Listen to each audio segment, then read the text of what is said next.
start. MTC. EBS 7 Exercise 1. Data science is one of the fastest growing disciplines at the university level. We see more job postings that require training in data science, more academic appointments in the field, and more courses offered, both online and in traditional settings. It could be argued that data science is nothing novel, but just statistics through a different lens. What matters is that we are living in an era in which the kind of problems that could be solved using data are driving a huge wave of innovations in various industries, from healthcare to education, and from finance to policy making. More importantly, data and data analysis are playing an increasingly large role in our day-to-day life, including in our democracy. Thus, knowing the basics of data and data analysis has become a fundamental skill that everyone needs, even if they do not want to pursue a degree in computer science, statistics, or data science. Recognizing this, many educational institutions have started developing and offering not just degrees and majors in the field but also minors and certificates in data science that are geared toward students who may not become data scientists but could still benefit from data literacy skills. MTC. Good job. Let's start. MTC. EBS 7 Exercise 2. Bird watchers who start young are blessed with a recurrent source of joy that may last all their days. These bird lovers as youths got to train their brain while it was still fresh and efficient at data storage and retrieval, making the intricacies of identifying birds by sight and sound almost second nature. 2. Others start the hobby in college with a course in ornithology, and still others do not begin until retirement, perhaps at the urging of a neighbor, a family member, or a friend. Today, the United States has an astonishing 45 million bird watchers. Most of them simply enjoy looking at birds in their yard, but 16 million travel to go birding. 4.500, 1,600. These bird lovers spend some $76 billion annually on their hobby, the same amount spent each year on fishing and hunting. 760. Birding is big business and part of the fabric of our national recreational lifestyle. MTC. Good job. Let's start. MTC. EBS 7 Exercise 3. Brown fat is a fundamental tissue in mammals that, in the past, was mostly understood as something that rodents used to help heat themselves during hibernation. The spongy, fatty tissue looks a lot like ordinary white fat that most mammals use to store excess caloric energy. But while white fat can serve as an insulator, brown fat can actively burn white fat to generate body heat. It's a mammalian tissue whose purpose is to make heat, or, in scientific terms, thermogenesis. In humans, however, brown fat was only considered important in newborns. The very first challenge that a human faces once it is born is the constant fight to keep a stable body temperature. Babies lose heat much faster than adults through their body surface.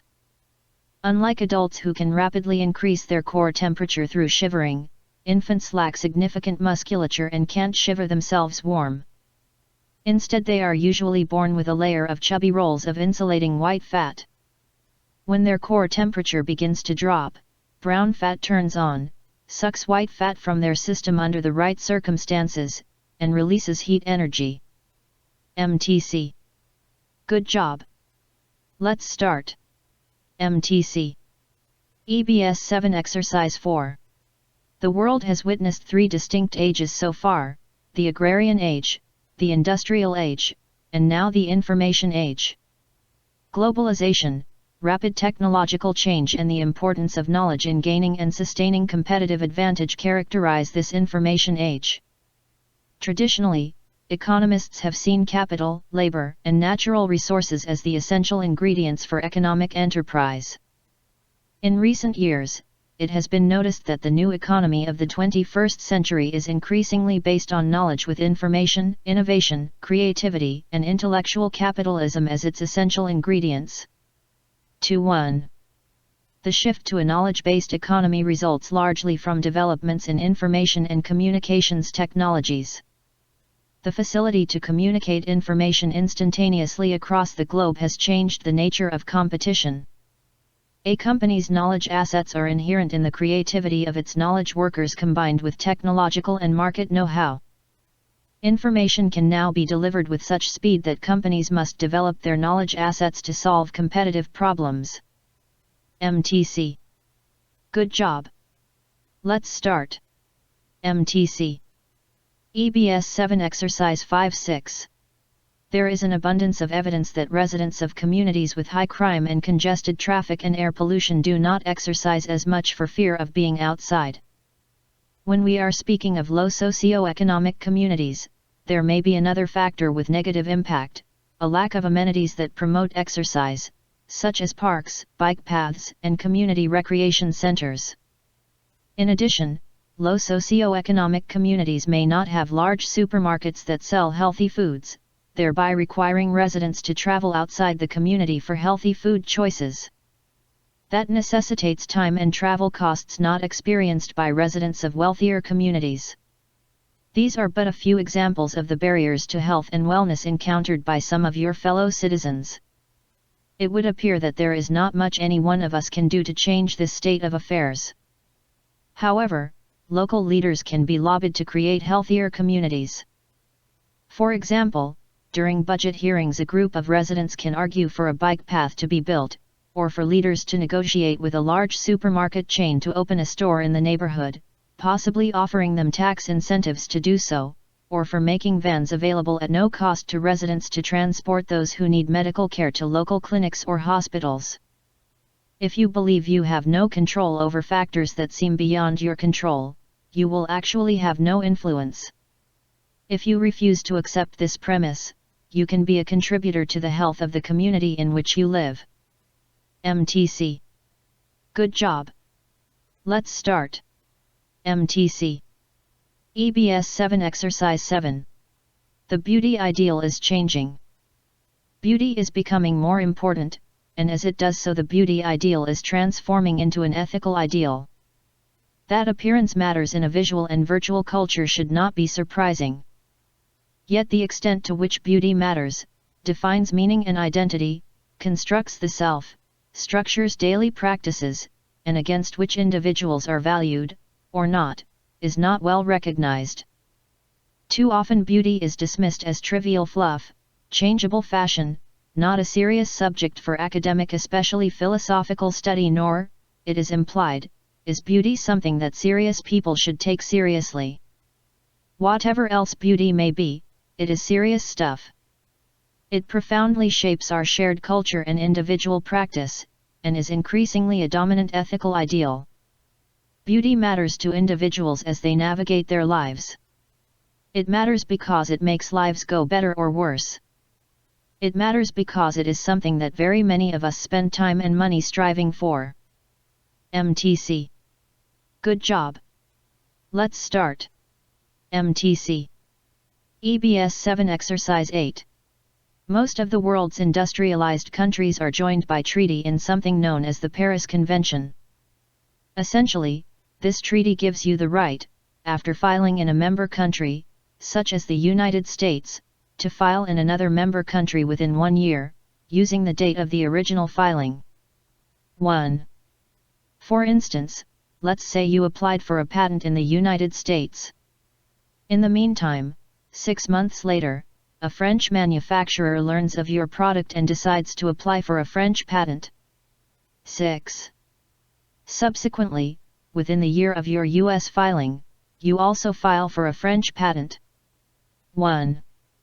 Because both countries are signatories of the Paris Convention Treaty, your application would take precedence over that of the French manufacturer.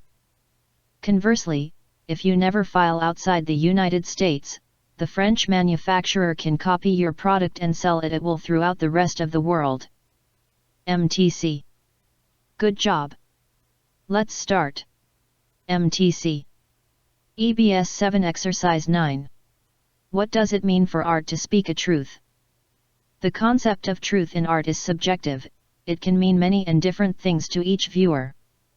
Does it mean true to nature, true to human experience, true to materials? The answer is yes to all of these and more. Art can be used to replicate nature, or reality, in the finest detail. Renaissance painters came up with techniques and devices to create a convincing illusion of three-dimensionality on two-dimensional surfaces. 2-3. Artists throughout history have used their rendering skills to trick the eye into perceiving truth in imitation. Sometimes the tales of their virtuosic exploits survive the work, as in anecdotes recorded on the subject of the ancient Greek painter Apelles. In one such story, we are told that the artist, fearful that other painters might be judged more superior at realistic representation, demanded that real horses be brought before paintings of horses that were entered into a competition. When the horses began to neigh in front of Apelles' work, he received the recognition he deserved. Apelles. MTC. Good job. Let's start. MTC. EBS 7 Exercise 10. The great 20th century evolutionary biologist Theodosius Dobzhansky wrote that nothing in biology makes sense except in the light of evolution. 20 Theodosius Dobzhansky. All the sizes, shapes, chemistries, and genes of organisms alive today derive from ancestors that can be traced back over billions of years. All of these features have been shaped by the environmental challenges faced by these organisms and their ancestors. If it were not the case that humans share an ancestor with every other species on the planet, there would be no value in performing any form of comparative analysis. There would be nothing that the Escherichia coli bacterium, brewer's yeast, fruit fly, nematode worm, zebrafish, mouse, or chimpanzee could tell us about ourselves. None of these species is our ancestor, they are our cousins, equally distant in time from our common ancestor. It is our shared evolutionary heritage with these species that makes them such powerful model organisms. MTC. Good job. Let's start. MTC. EBS 7 Exercise 11-12. The pay-as-you-throw system, also known as unit pricing or variable pricing, is an economic instrument that tries to regulate the amount of waste generated by introducing marginal costs to the citizen. The idea behind this system is that you pay your waste fee in correlation to how much waste you actually generate. With the pay-as-you-throw system you can pay either by the size of the bin you choose to meet your needs or by the weight of the waste. By linking the costs to the amount of waste in this way you make it more apparent for the citizen that there is a cost connected to throwing away waste. The goal with the system is that the extra cost should work as a motivation factor for the waste generator to decrease the amount of generated waste.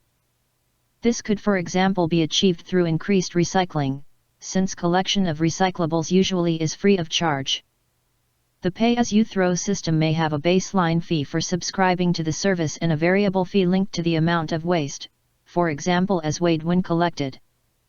The pay-as-you-throw system is considered to be a more fair system, as each citizen only pays for one's own use of the system, compared to the flat-rate system, where some citizens that have a low waste generation rate are subsidizing the citizens who have a high generation rate. MTC. Good job.